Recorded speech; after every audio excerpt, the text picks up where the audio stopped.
महाराजाधिराज, मैं कश्मीर से आचार्य कामंदक को पाटलिपुत्र बुलाना चाहता हूं। नीति सार के रचयिता कश्मीर छोड़कर पाटलिपुत्र आएंगे? यही कठिनाई है। इसमें कठिनाई क्या है? शास्त्रों ने निर्धनता को शिक्षक का सर्वस्व बताकर उनका धनलोभ समाप्त कर दिया है। मनु महाराज ने उन्हें सम्मान से उसी तरह दूर रहने को कहा है जैसे कोई जहर से दूर भागता है, और उन्हें अपमान की कामना वैसे ही करने को कहा है जैसे कोई मनुष्य अमृत की कामना करता है। असम्मानात् तपोवृद्धि, सम्मानात् तु तपः क्षय। असम्मान पाने से तपस्या में वृद्धि होती है और सम्मान पाने से तपस्या का विनाश होता है। मनु महाराज आचार्यों को ना धन लेने देंगे और ना सम्मान। इसीलिए वो राजा को भी टोक देता है। टोक देता है, उखाड़ देता है। कामंदक स्वयं को आचार्य विष्णुगुप्त का शिष्य मानते हैं और नीतिसार के आरंभ में ही वे आचार्य चाणक्य की वंदना करते हैं। पर आप उन्हें पाटलिपुत्र क्यों बुलाना चाहते हैं आचार्य? भारत की राजनीति शास्त्र की परंपरा के वे श्रेष्ठ आचार्य हैं। उनकी कौटिल्य के अर्थशास्त्र की साधना और नीतिसार के अनुसंधान का लाभ पाटलिपुत्र को मिलना चाहिए। वे सिर्फ कुमार समुद्रगुप्त या राजपुत्रों को पढ़ाने के लिए आएंगे, इसमें मुझे संदेह है।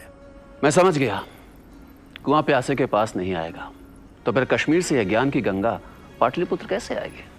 कौटिल्य अर्थशास्त्र और नीतिसार की पांडुलिपि की प्रतियां आचार्य कामंदक की देखरेख में बनवाई जाएं। आचार्य राज सेवा में आने की इच्छा रखने वाले स्नातकों की परीक्षा लें और इसी बहाने कई विद्यार्थियों और विद्वानों को आचार्य से पढ़ने का मौका मिल जाएगा।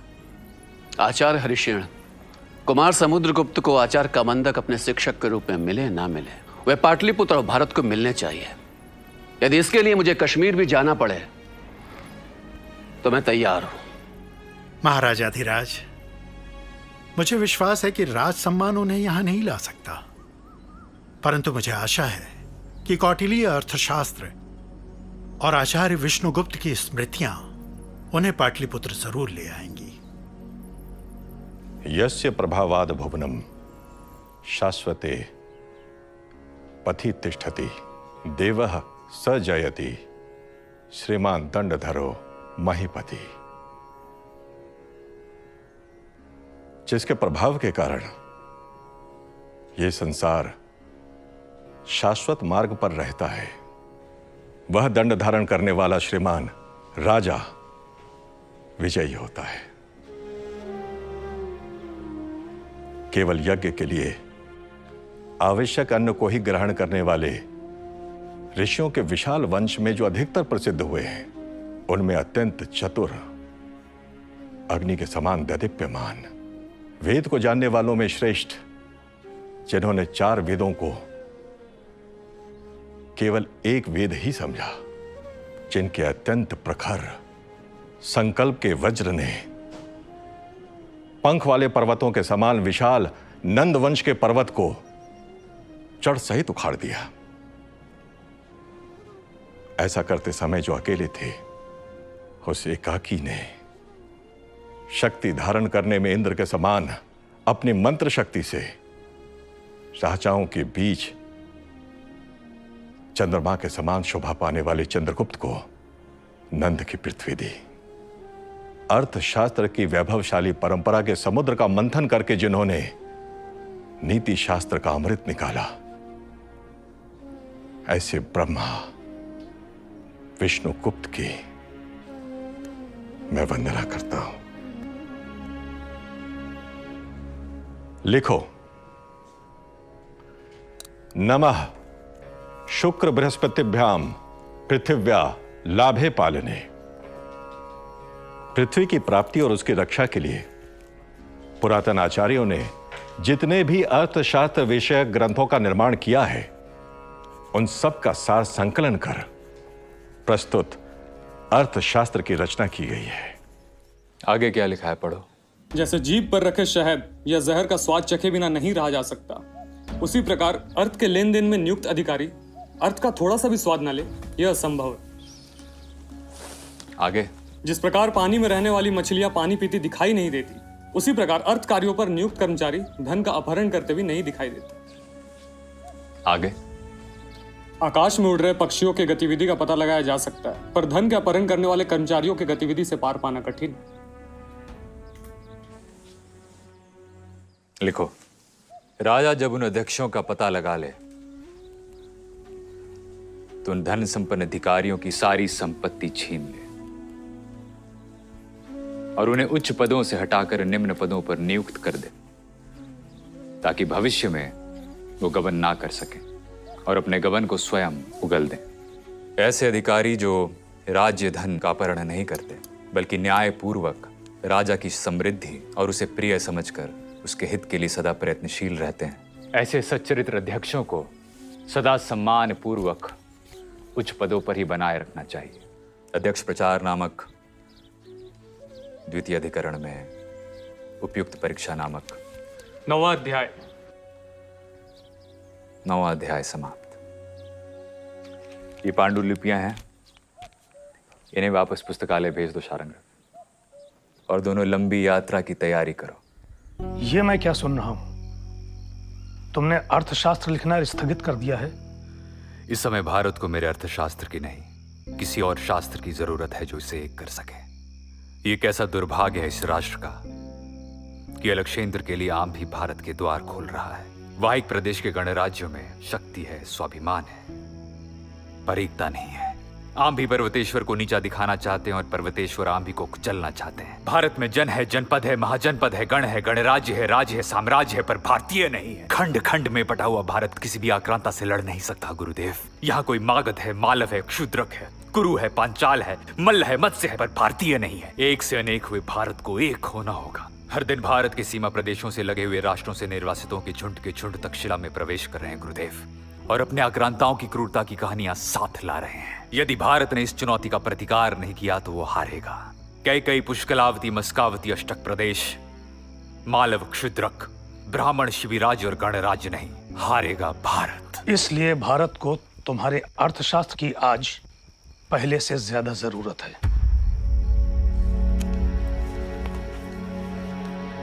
इन्हें भी साथ ले जाओ।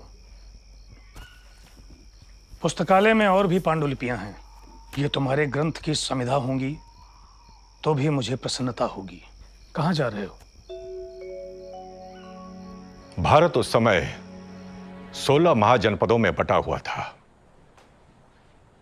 दूर यूनान से एक योद्धा अलक्षेंद्र विश्व को जीतने का सपना लेकर राष्ट्रों को रौंदता, नगरों को उजाड़ता भारत की ओर बढ़ रहा था। भारत की सीमा से लगे तक्षशिला की अपने पड़ोसी राज्य कैकेयी से शत्रुता थी, इसलिए तक्षशिला से युवराज आम्भी ने अलक्षेंद्र से संधि कर ली। अलक्षेंद्र के लिए भारत में बढ़ने का रास्ता खुला था। भारत पर विदेशी आक्रांता राज्य करेंगे, इसी विचार से आचार्य विचलित हो उठे। उन्होंने सभी राज्यों और गणराज्यों को एक होकर अलेक्जेंडर का मुकाबला करने को कहा, पर अपने जातीय अभिमान में चूर शासक एक शिक्षक की कहां सुनते। इसलिए आचार्य उस समय के सबसे शक्तिशाली मगध सम्राट नंदवंशी धननंद से भारत की रक्षा करने की प्रार्थना लेकर मगध की राजधानी पाटलिपुत्र पहुंचे। एक असाधारण शिक्षक और एक शक्तिशाली सम्राट का सामना हुआ, जिसने भारत और इतिहास की दिशा बदल दी। Alexander, Alexander, Alexander! अब एक बार भी अलेक्जेंडर का नाम लिया तो मैं तुम्हें धक्के मारकर बाहर निकलवा दूंगा। समर्थ है धननंद किसी भी आक्रांता को उत्तर देने में। तक्षशिलाधीश को मेरी सहायता चाहिए तो वो मुझसे प्रार्थना करे। कैकेयी राज पर्वतेश्वर को मेरी सहायता चाहिए तो वो मुझसे प्रार्थना करे। उत्तरापद के वे राजकुल ही कहते थे ना मुझे हीन कुल का, नाई का बेटा, तो मांगे वे उच्च कुल के असमर्थ राजा इस हीन कुल के सम्राट से सहायता की भीख। और तू कौन है ब्राह्मण? किस जनपद, महाजनपद या राष्ट्र का निवासी? यह पृथ्वी मेरी मां है और मैं उसका पुत्र हूं। मां का नाम है भारती, इसलिए मैं हूं भारतीय। हिमालय से लेकर समुद्र पर्यंत तक जो जनपद है उस राष्ट्र का मैं निवासी, और उसका नाम है भारत। कहां है वो भारत? वो श्रुति में है, वो स्मृति में है, वो सूत्रों में है, वो आगम में है, निगम में है, इतिहास महाकाव्यों में है, धर्म अभिधर्म में है, सरस्वती सिंधु नर्मदा कावेरी सरिता सागर, कश्मीर कांची पर्वत पठार खेत खलिहानों वन विहारों में है सम्राट। वाचाल, तू मालव है, शूद्रक है, योद्धेय है, शिवी है, अष्टक है, अश्वक है। इस खंड खंड में बटे हुए भारत में तू रहता कहां है? तक्षशिला भारत में। किसका दूत है तू? आंभी का, पर्वतेश्वर का, काशी का, कौशल का? मैं दूत हूं उनका जिनका आक्रांताओं के हाथों रक्त बहेगा।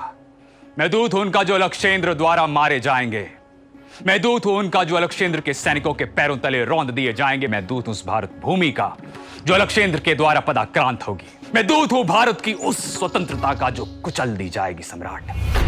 ब्राह्मण, जो वीर होगा विजयी होगा।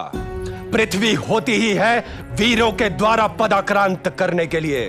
जो पृथ्वी को पदाक्रांत करे वो आक्रांता होता है, और जो पृथ्वी का पालन और उसकी रक्षा करे वो प्रजा पालक होता है सम्राट। भारत की सीमाएं अपनी रक्षा के लिए आपको पुकार रही हैं।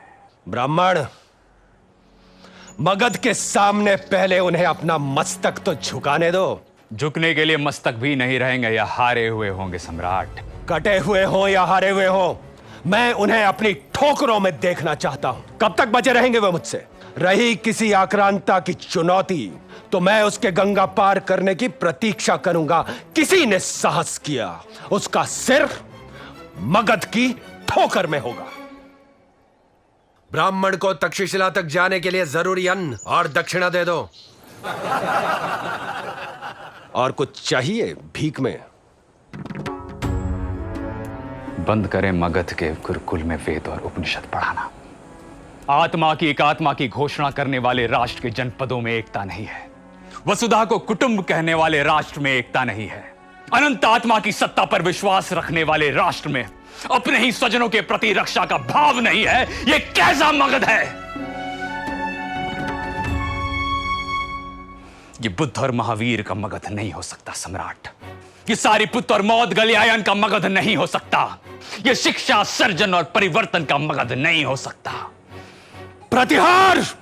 इस उदंड ब्राह्मण की शिखा पकड़कर इसे घसीट कर बाहर ले जाओ। एक शिक्षक को उसके कर्तव्यों का निरंतर ध्यान दिलाने वाली शिखा को तू पकड़ेगा धननंद? अग्नि की इस ज्वाला को धरती पर कौन पकड़ सका है? क्षमा आचार्य। कौन पकड़ेगा?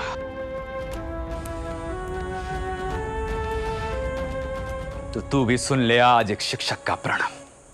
भिक्षा के अन्न पर पलने वाला मैं विष्णुगुप्त, भारत का एक आचार्य, अपनी शिखा तब तक नहीं बांधूंगा जब तक मैं तेरा और तेरे जैसे शासकों का समूल नाश नहीं कर देता। हत्या कर दो इस दुष्ट की। महाराज, ब्राह्मण अवध्य है। मेरे संकल्प की अग्निशिखा में तुझ जैसे कीट पतंगों की तरह कूद कूद कर आप मरेंगे धनानंद। एक शिक्षक की यह शिखा दावाग्नि होगी और वो तभी शांत होगी जब नंद वंश का समूल नाश होगा। ये काल सर्पणी मुझे डस डस कर अपने कर्तव्यों की याद दिलाती रहेगी धनानंद। बाहर निकालो इस ब्राह्मण को।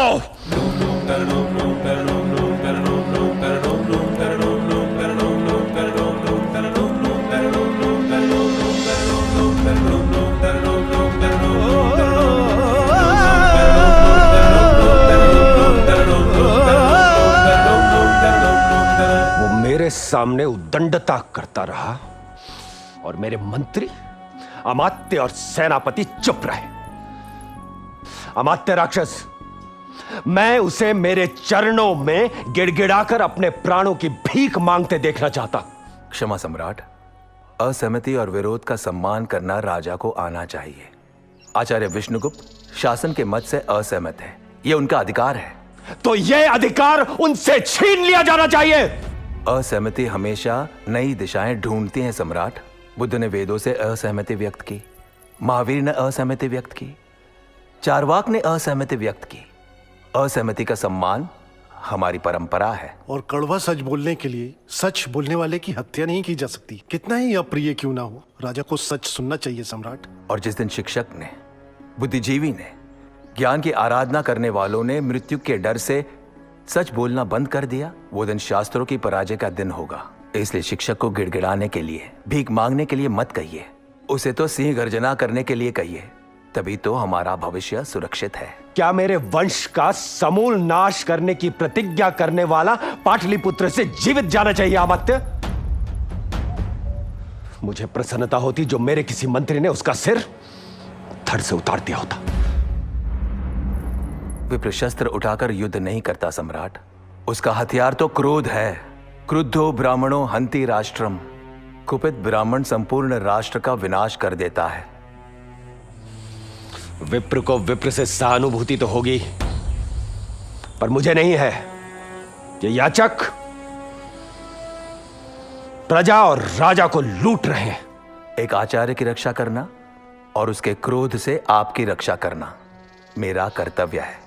मैं अब भी प्रयत्न करूंगा कि आचार्य विष्णुगुप्त अपनी शिखा बांध लें। राजा को चाहिए कि सलाह करते समय वह किसी को अपमानित न करे, सबकी बातों को ध्यानपूर्वक सुने, यहां तक कि बालक की सारगर्भित बात को भी ग्रहण करे। यात्रा करते समय यदि कोई व्यापारी किसी गांव में ठहरे तो अपने पूरे सामान की सूचना गांव के मुखिया को दे। रात में यदि उसके सामान की चोरी हो जाए या गांव में उसकी वस्तु छूट जाए तो वह वस्तु को गांव का मुखिया दे। यदि कोई वस्तु गांव के बाहर छूट गई हो या चोरी हो गई हो तो उसकी नुकसान भरपाई चरागाह का अध्यक्ष करे। यदि वहां पर चरागाहों की व्यवस्था न हो तो उसकी भरपाई चोर रज्जुक, चोर को पकड़ने वाला अधिकारी करे। यदि फिर भी वह वस्तु न मिले तो जिसकी सीमा में चोरी हुई हो वह सीमाध्यक्ष उनकी भरपाई करे। यदि फिर भी कोई प्रबंध न हो सके तो आसपास के 5-10 गांवों की पंचायत उस वस्तु को ढूंढ व्यापारी को दे।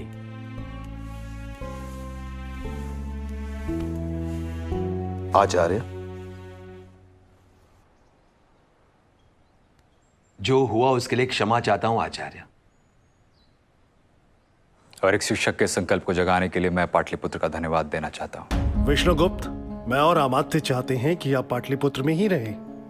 आप मुझे बंदी बना रहे हैं। आपको बंदी बनाने की भूल मैं नहीं कर सकता।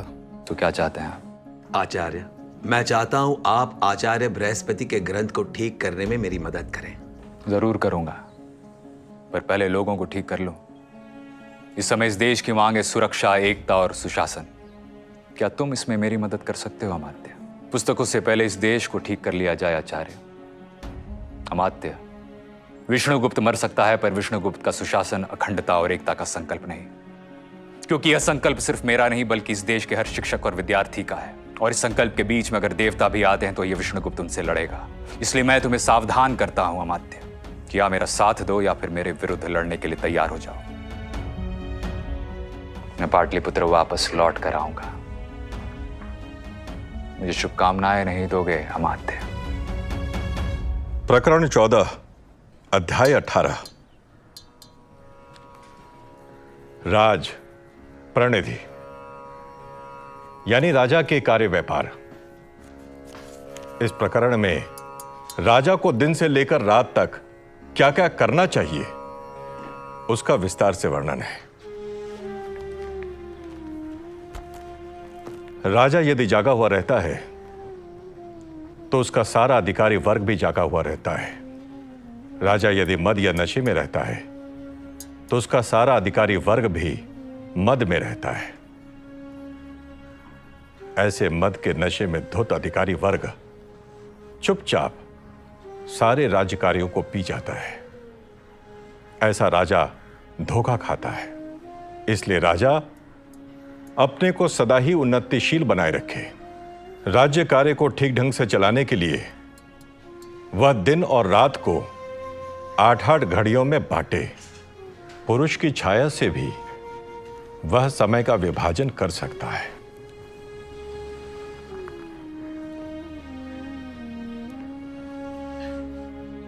कुछ देर विराम।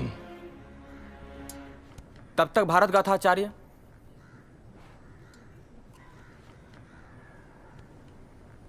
अलक्षेंद्र से देश हार गया। कभी छल से, कभी निर्दयता से उसने भारत के वीरों का संहार किया, किंतु अपने सैनिकों के विद्रोह और भारत में पग पग पर भीषण युद्ध और मगध के भय ने भारत को जीतने का उसका सपना चूर चूर कर दिया। उसने भारत से लौटने का फैसला कर लिया था। हारा हुआ भारत घोर निराशा में था। भारत कंधक पर बैठा एक चिंगारी की प्रतीक्षा कर रहा था और विष्णुगुप्त भारत को एक करने की आग घरों और गुरुकुलों में पहुंचा रहे थे। उस महान शिक्षक का एक ही लक्ष्य था, विघटन का विस्फोट नहीं, एकता का महायज्ञ। जब एक महान गुरु तैयार होता है तो उस महानता को ढूंढते ढूंढते एक शिष्य गुरु के पास पहुंच ही जाता है। आचार्य विष्णुगुप्त को ढूंढते हुए चंद्रगुप्त आचार्य के पास पहुंचा। मैं मगध से भागा हुआ भाड़े पर लड़ने वाला योद्धा। पहले धनानंद के सिपाही मुझे ढूंढ रहे थे क्योंकि एक भाड़े के योद्धा ने धनानंद की आज्ञा नहीं मानी। मगध से भागा तो अलक्षेंद्र की सेना में भाड़े पर लड़ने लगा। वहां मैंने यवन सेनापति की आज्ञा नहीं मानी। क्यों? अपने ही लोगों पर हाथ नहीं उठता था आचार्य। दम बेचा था, आत्मा नहीं। योद्धा हूं। घायल सैनिकों पर तलवार कैसे चला था? मैंने घायल सैनिकों को मार रहे यवन सैनिकों को मार गिराया, पर पकड़ा गया। मुझे और मेरे साथी योद्धाओं को अलक्षेंद्र के सामने प्रस्तुत किया गया। मुझे अलक्षेंद्र से क्षमा मांगने के लिए कहा गया, परंतु मैंने वहां भी अलक्षेंद्र की अवहेलना की और मौत के हाथ से फिसलकर भाग खड़ा हुआ। भाग रहा हूं। पहुंचना पाटलिपुत्र है, पर कैसे पहुंचूं पता नहीं। जहां जाता हूं अवज्ञा करता हूं और किसी न किसी के सिपाही मेरा पीछा करते हैं। यवन सिपाही अलक्षेंद्र की आज्ञा से आंभी और पर्वतेश्वर के सिपाही मुझे रात दिन ढूंढ रहे हैं। तो फिर मेरे पास क्यों आए हो? सुना है आप अब भी आपस में लड़ रहे गणराज्यों को एकत्रित कर रहे हैं ताकि भारत वापस जा रहे अलक्षेंद्र की सेना से मुकाबला कर सके।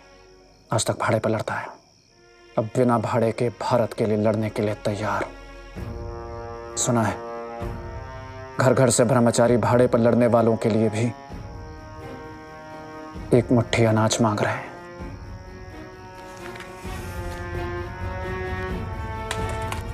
महान चुनौतियों को जब महान व्यक्ति ललकारते हैं तब इतिहास करवट लेता है। स्वतंत्रता, एकता, सुरक्षा और सुराज। इसलिए स्वतंत्रता के स्वर को हर उन घरों में ले जाओ जिन्होंने अपने स्वजनों को युद्ध में खो दिया है। मुझे राजा, राजकुमारों और राज परिवारों पर उतना विश्वास नहीं जितना इस देश की मां में है। तुम पुकारो तो सही, मदद आएगी।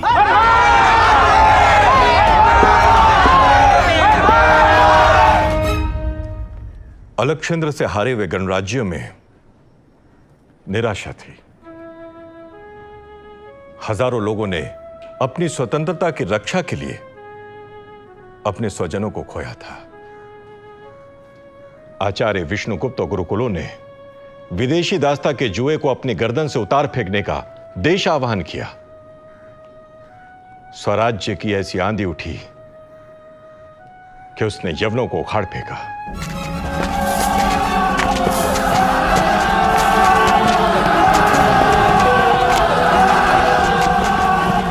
यवन क्षत्रप की हत्या हुई। बावेरू में अलक्षेंद्र की अकाल मृत्यु से भारत में यवन सत्ता की जड़ें उखड़ गई। आचार्य विष्णुगुप्त ने अलक्षेंद्र के हाथों हारे गणराज्यों, राज्यों और मगध को पाने का स्वप्न देखने वालों को चंद्रगुप्त के नेतृत्व में एकत्र किया। मगध विजय का मंत्र क्या है आचार्य? जहां राजा प्रजा की संपत्ति हड़प लेता हो, जहां प्रजा कर से असंतुष्ट हो, जहां राजा प्रजा के प्रिय ना हो, उस राज्य में प्रजा को राजा के विरुद्ध किया जा सकता है। धनानंद ने मगध के कोष से 80 करोड़ के मूल्य का धन कहीं गायब कर रखा है। उसने चमड़े, गोंद, पेड़ों और पत्थरों पर भी कर लगा रखा है। उसे प्रजा डाकू भी कहती है। मंत्र की सफलता मंत्र को गुप्त रखने में। अपने मनोभाव पर नियंत्रण रखो। आचार्य ने साम, दान, दंड भेद की नीति से ऐसा व्यूह रचा कि मगध के भ्रष्ट सेनापति को आत्महत्या करनी पड़ी। धनानंद के पुत्रों ने एक दूसरे की हत्या की। सेना में विद्रोह हुआ और चंद्रगुप्त ने मगध पर विजय प्राप्त की।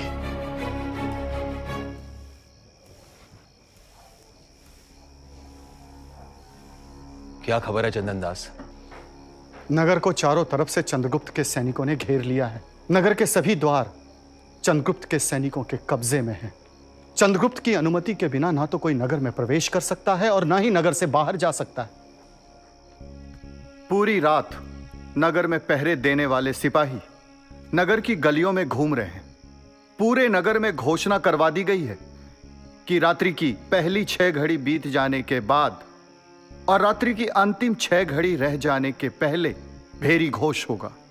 इन 2 भेरी घोषों के बीच में यदि कोई व्यक्ति देखा गया या राजमहल के आसपास भी देखा गया तो उसे कैद कर लिया जाएगा, उसे दंड मिलेगा। सिर्फ प्रसूता स्त्री, चिकित्सक, शव के अंतिम संस्कार के लिए जा रहे लोग, नाट्य गृह से लौट रहे लोग, जिनके हाथ में दीपक हो, जिन्हें अंधेरे में भी पहचाना जा सके, जो सिपाहियों को सचेत करने के लिए आवाज देकर चल रहे हों, जिनके हाथ में राजकीय आज्ञा पत्र हो और आग बुझाने वाले कर्मचारी ही नगर में आ जा सकते हैं, उन्हें गिरफ्तार नहीं किया जाएगा। सम्राट धनानंद कहाँ है? पता नहीं वो जीवित भी हैं या नहीं। आचार्य विष्णुगुप्त उन्हें तब तक नहीं मारेंगे जब तक पाटलिपुत्र पूरी तरह से उनके अधिकार में नहीं होगा। मेरी कल्पना से आचार्य ज्यादा धूर्त और चतुर निकले। आर्य शक्टार विष्णुगुप्त के साथ हैं अमात्य।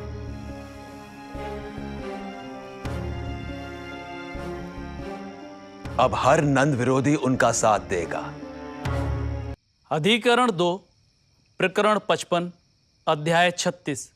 आगे। समाहर्ता की तरह नागरिक अधिकारी भी नगर के प्रबंध की चिंता करें। उत्तम 10 कुलों, मध्यम 20 कुलों और अधम 40 कुलों का प्रबंध गोप नामक अधिकारी करे। उन कुलों के स्त्री पुरुषों के वर्ण, गोत्र, नाम, कार्य, उनकी संख्या और उनकी आमदनी और खर्च को अच्छी तरह जाने। इसी तरह दुर्ग में रहने वाले स्त्री पुरुषों के बारे में सारी जानकारियां स्थानिक नाम का अधिकारी जाने। धर्मशाला का प्रबंधक धूर्त और पाखंडी मुसाफिरों को गोप की अनुमति से ही धर्मशाला में रहने दे, पर जिन तपस्वियों और श्रोत्रियों को वो स्वयं जानता है उन्हें अपनी जिम्मेदारी पर टिका सकता है।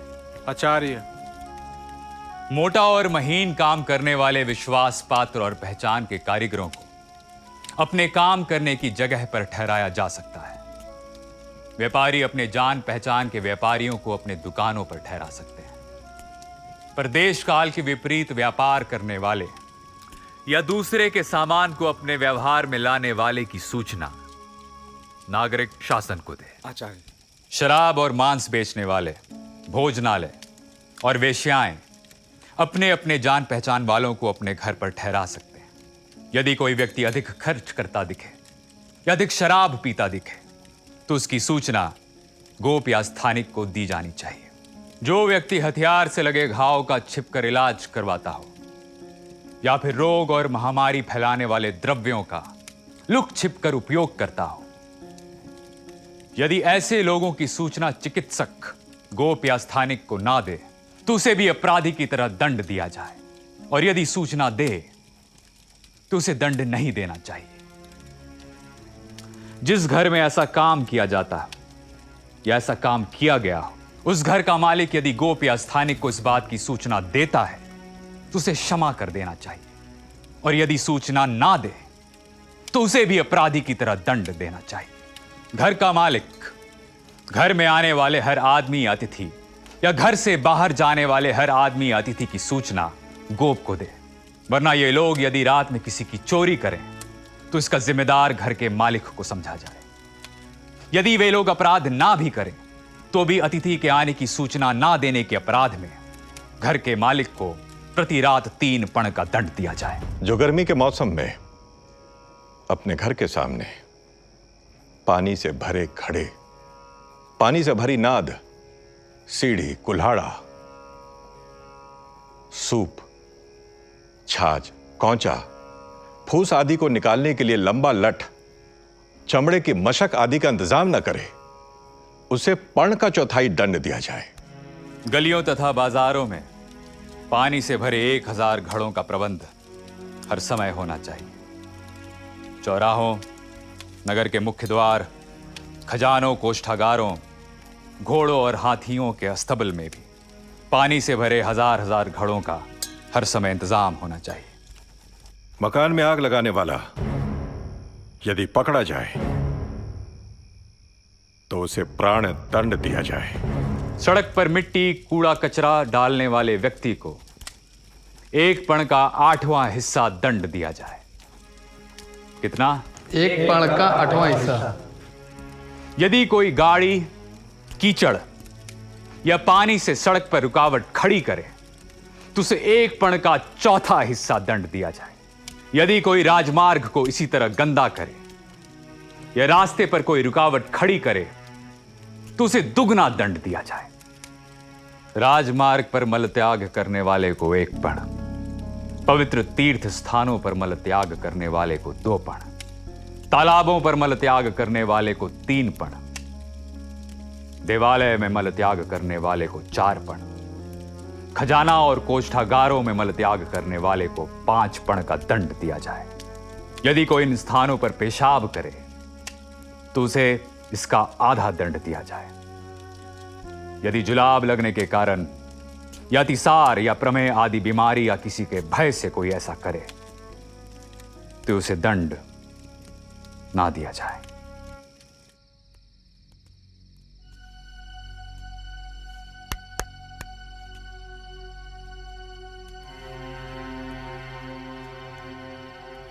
चंद्रगुप्त इसी कमरे में सोएगा। मेरे और तुम दोनों की सिवा ये बात किसी और को पता ना चले। सोने बिछाने और किसी भी काम के लिए चंद्रगुप्त उन्हीं वस्तुओं का उपयोग करेगा जिस पर मेरी मोहर लगी हो या जिसे मैं देख लूं। आचार्य, कुछ कहना है तुम्हें? चंद्रगुप्त कुछ व्यथित है। शारंगरव, चंद्रगुप्त की व्यथा सुनने के लिए मेरे पास समय नहीं है, बल्कि इस समय तो चंद्रगुप्त को प्रजा की, भारत की व्यथा सुनने के लिए तैयार होना है। इस समय मुझे धनानंद के भक्तों से चंद्रगुप्त की रक्षा करनी है और जल्दी से जल्दी उसे प्रजा का प्रिय बनाना है। कौन हूं मैं? मगध सम्राट या आचार्य विष्णुगुप्त के हाथों में खेलने वाली एक कठपुतली? जब से पाटलिपुत्र आया हूं एक कमरे में नहीं सोया। कहां सोऊंगा यह भी आचार्य तय करेंगे। अपनी इच्छा से खा नहीं सकता, पहन नहीं सकता, सो नहीं सकता, कोई निर्णय नहीं कर सकता। ये आपकी सुरक्षा के लिए है राजन।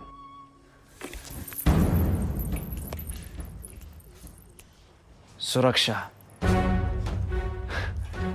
ये मेरी सुरक्षा है या मैं यहां बंदी से भी बदतर हूं? यह कैसा राज्य है जहां राजा निर्णय लेने के लिए स्वतंत्र नहीं है? आज तक मैं प्रजा के सामने सभा में प्रस्तुत नहीं किया गया। प्रजा ने अपने राजा को देखा तक नहीं। मेरा मंत्री कौन, पुरोहित कौन, सेनापति कौन, दोवारिक कौन, अंतर्वांशिक कौन, समाहर्ता कौन, सन्निधाता कौन, प्रवेष्टा कौन, मैं नहीं जानता।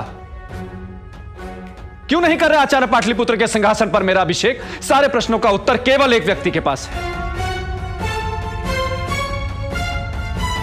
आचार्य विष्णुगुप्त। शरणग्रह में आचार्य से मिलना चाहता हूं। आचार्य जहां भी हैं, मुझे इसी समय आचार्य के पास ले चलो। आचार्य की अनुमति और आज्ञा के बिना मैं आपको आचार्य के पास भी नहीं ले आ सकता राजन। शरणग्रह? आचार्य के साथ रहते रहते तुम लोग कितने निष्ठुर हो गए, पत्थर हो गए। सम्राट, मैं सिर्फ उस आचार्य विष्णुगुप्त को जानता हूं जो आज भी स्वाध्याय किए बिना, मुझे और निपुणक को पढ़ाए बिना सोते नहीं, जो आज भी उस अन्न के दाने पर जीते हैं जो मैं और निपुणक भिक्षा में मांग के लाते हैं। वे आज भी वही वस्त्र पहनते हैं जो किसी ने उन्हें दान में दिए होते हैं। पानी आज भी वो चुल्लू में लेकर पीते हैं। कल के लिए जिसके पास अनाज का एक दाना नहीं, जिसका हर कार्य हर कदम बस एक ही दिशा की ओर जाता है, वो है भारत, जिसकी हर आहुति सिर्फ राष्ट्र के लिए। आचार्य के लिए कोई और संदेश हो तो कहिएगा राजन। राजा के स्वार्थ की बात राजा से तत्काल ही कह देनी चाहिए। अपने स्वार्थ की बात राजा के प्रिय और हित चाहने वाले व्यक्तियों से करनी चाहिए। और दूसरे के स्वार्थ की बात उचित समय और स्थान देखकर करनी चाहिए। और जो कुछ भी कहे वो धर्म और अर्थ से समन्वित होनी चाहिए। याद है तुम्हें? अब आगे सुनो। राजा के पूछने पर उसकी अनुमति से उसे प्रिय और उसके हित की बात कह देनी चाहिए। प्रिय हो तो भी उसके अहित की बात राजा को नहीं कहनी चाहिए, पर राजा के हित की बात अप्रिय हो तो भी उसे कहनी चाहिए। उत्तर देते समय यदि अप्रिय बात सुनाने में डर लग रहा हो तो चुप हो जाना चाहिए। तुम दोनों को जाने की मैंने आज्ञा नहीं दी।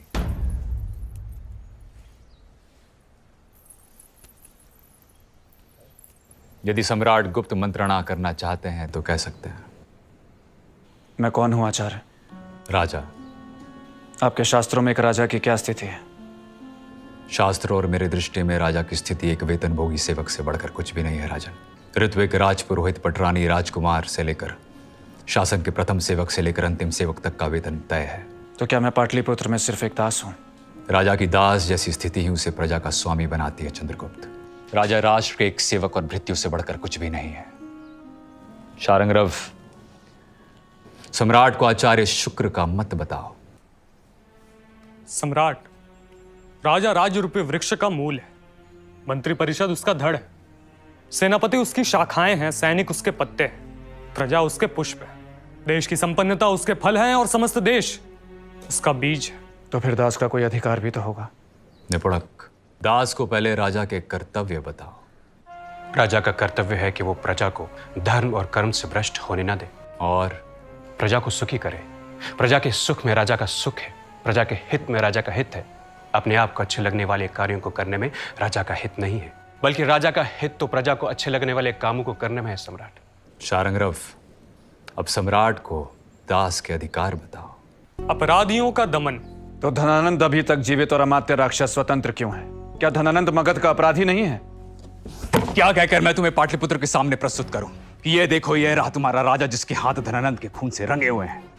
या फिर प्रजा के सामने मैं उस चंद्रगुप्त को प्रस्तुत करूं जो प्रजा से कह सके कि ये रहा प्रजा का धन, मैं 80 करोड़ के मूल्य की संपत्ति वापस प्रजा के कोष में लाया हूं।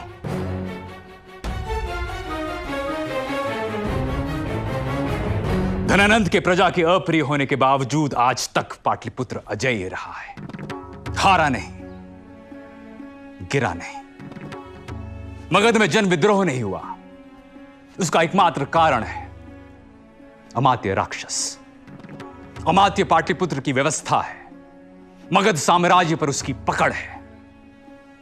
हमने पाटलिपुत्र पर अधिकार किया है, प्रजा को जीता नहीं। इसलिए जब तक अमात्य हारता नहीं, हम पाटलिपुत्र जीते नहीं कहला सकते। मैं अमात्य को पाटलिपुत्र से भागते हुए देखना चाहता हूं। पाटलिपुत्र से अमात्य का भागना ही उसकी पराजय होगी चंद्रगुप्त। तो आप अमात्य को भागने क्यों नहीं देते? अमात्य के भागने और धनानंद की मुक्ति का भी समय मैं तय करूंगा। तो आप जानते हैं कि अमात्य कहाँ है?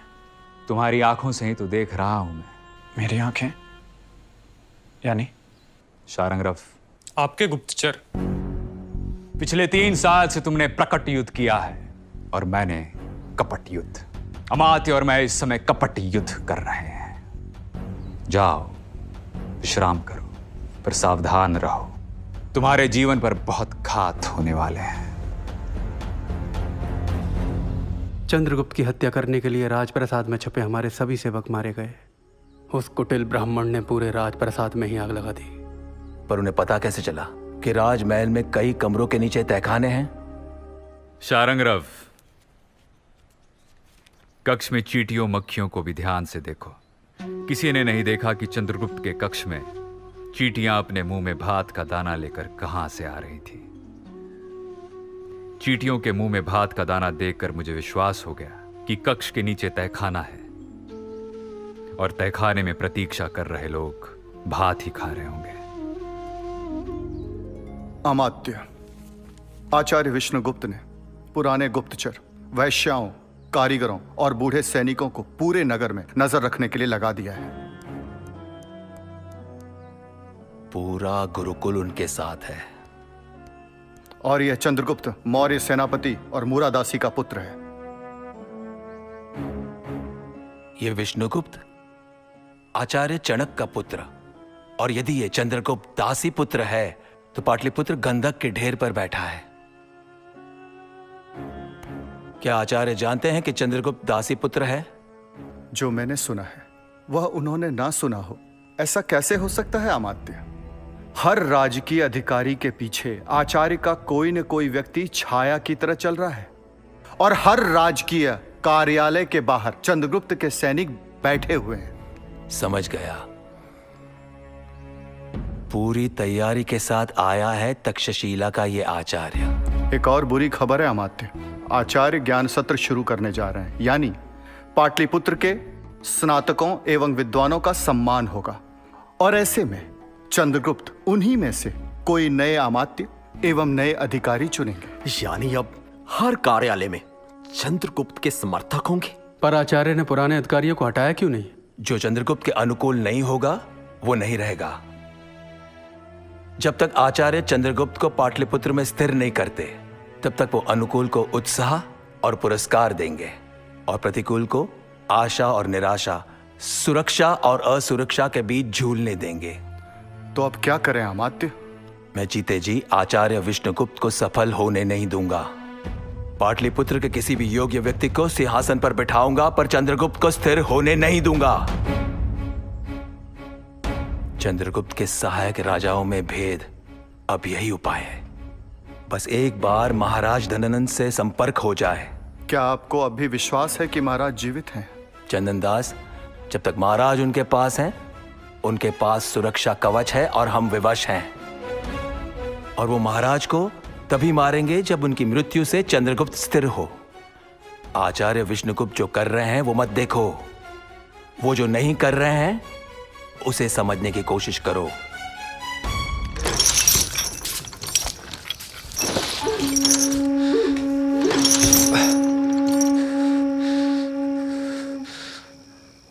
मूर्ख ब्राह्मण, तुझे क्या लगता है मुझे मारकर चंद्रगुप्त पाटलिपुत्र के सिंहासन पर स्थिर हो जाएगा, सुशासन आ जाएगा?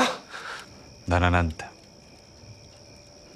मेरा विश्वास प्रजा में है। वो प्रजा जो राष्ट्र की पुनीत थाती राजा को सुशासन के लिए सौंपती है, इसलिए उसे राजा को हटाने का भी अधिकार है। तुझे चंद्रगुप्त में विश्वास ना हो, पर मुझे है।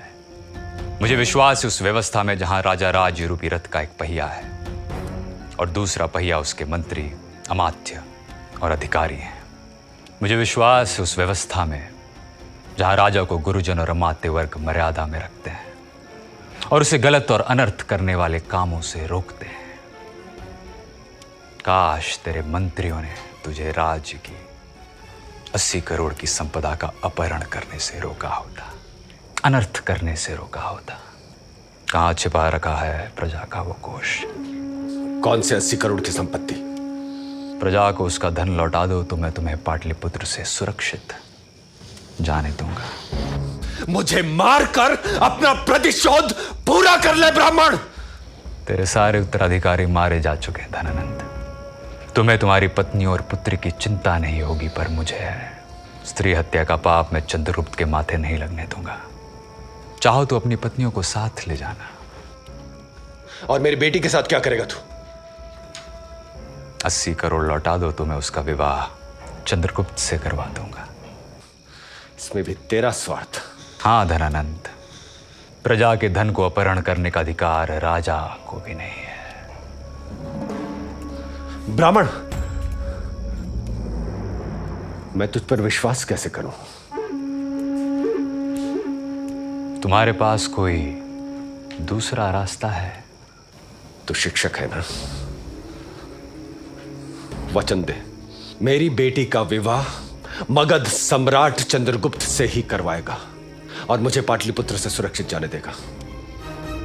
वचन दिया। 80 करोड़ का वो कोष मैंने गंगा के किनारे एक चट्टान को खुदवा कर उसमें छिपा रखा। अब मैं विवाह किससे करूंगा ये भी आचार्य तय करेंगे। क्या मुझे अपने मन से प्रेम करने का भी अधिकार नहीं है? धनानंद से प्रतिशोध लेने के लिए आचार्य मेरा भी इस्तेमाल कर रहे हैं। चंद्रगुप्त, क्षमा सम्राट। आचार्य का उद्देश्य यदि धनानंद से प्रतिशोध लेना होता तो वे हत्यारों का निर्माण करते, चंद्रगुप्त का नहीं। धनानंद की हत्या के लिए आपके सहायक राजा भी पर्याप्त थे आचार्य के लिए। वे राजा जो अमात्य की सहायता के लिए उतावले हो रहे हैं ताकि उन्हें पाटलिपुत्र का कोष मिले। तो आचार्य क्यों चाहते हैं धनानंद की बेटी से मेरा विवाह हो? ताकि तुम्हारी हत्या के लिए उत्सुक नंद भक्त तुम्हारी हत्या की योजना बनाना बंद कर दे।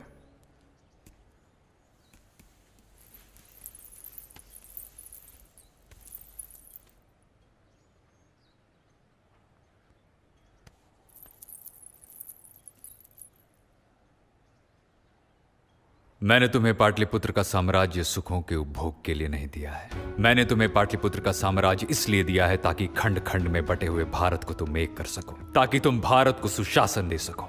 याद रख, राजा का सुख प्रजा के सुख में है। तेरे सुख के लिए मैं तेरे जीवन को दांव पर नहीं लगाऊंगा। यदि अपने सुख की कामना सताए तो सबसे पहले उन विधवाओं के विलाप को याद करना जिनके पति स्वतंत्रता के युद्ध में मारे गए। उन शिशुओं को याद करना जिन्होंने अपने पिता को स्वतंत्रता के युद्ध में खो दिया। उन बूढ़े माँ बाप को याद करना जिनके बुढ़ापे की लाठी भारत की सीमाओं पर खो गई।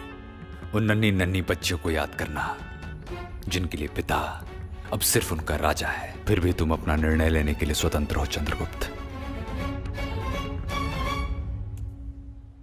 शारंगरव, सम्राट को धनानंद द्वारा अपहरण किए गए धन की सूचना दी या नहीं?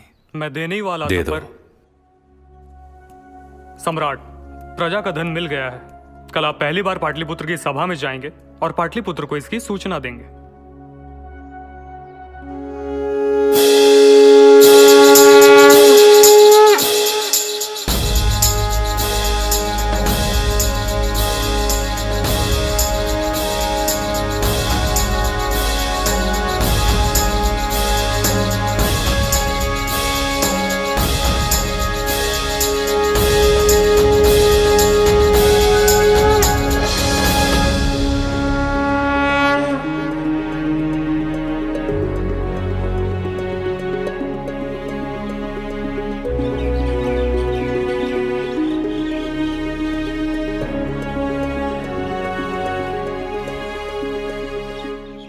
मैं पाटलिपुत्र के आचार्यों, स्नातकों, ब्रह्मचारियों, वीरों, श्रेष्ठियों, श्रमजीवियों, राज कर्मचारियों का स्वागत कुमार चंद्रगुप्त की ओर से कैसे करूं? क्योंकि कुमार चंद्रगुप्त आपका अपराधी है। उसने पाटलिपुत्र के आसन पर अधिकार किया है। उसने महापद्म नंद की तरह अपने स्वामी की हत्या नहीं की है। फिर भी मैंने उसका अभिषेक नहीं किया क्योंकि मगध की प्रजा ने अभी तक उसे अपने हाथों से सिंहासन नहीं दिया है।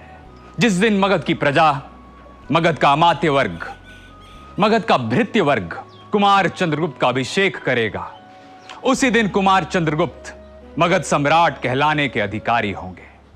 अब देखना है कि जिसने वाहिक प्रदेश को, भारत को अलक्षेंद्र की दास्ता से मुक्त कराया, जिसने परतंत्रता के जुए को भारतीयों के गर्दन से निकाल फेंका, उसे पाटलिपुत्र अपना शासक बनने योग्य समझता है या नहीं। अब देखना है कि पाटलिपुत्र किसे अपना शासन करने योग्य समझता है।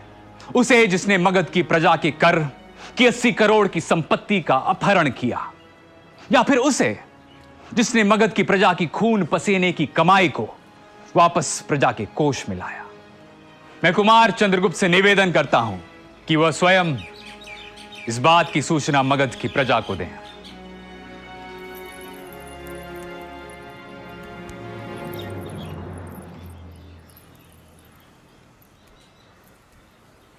भारत, महाराज धनानंद ने 80 करोड़ की संपत्ति गंगा के तट पर एक चट्टान को खुदवा कर उसमें गाड़ रखी थी।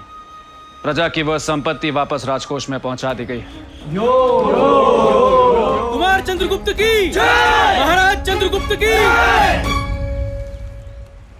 महाराज धनानंद द्वारा पत्थर, पेड़ और गोंद पर लगाए गए कर को मैं वापस लेता हूं।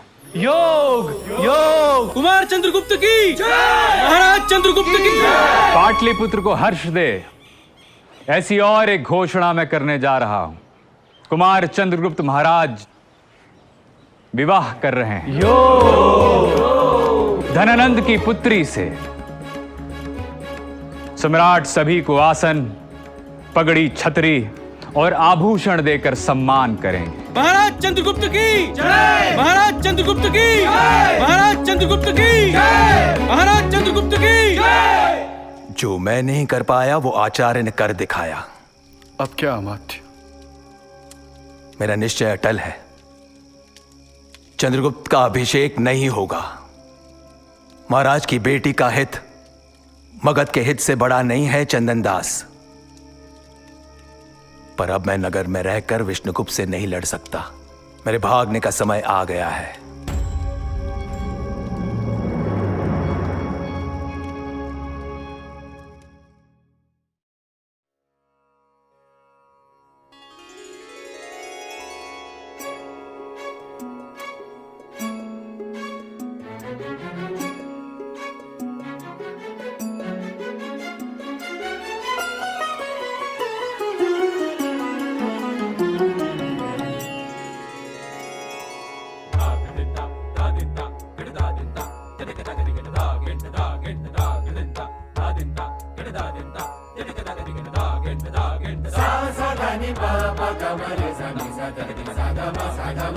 Sa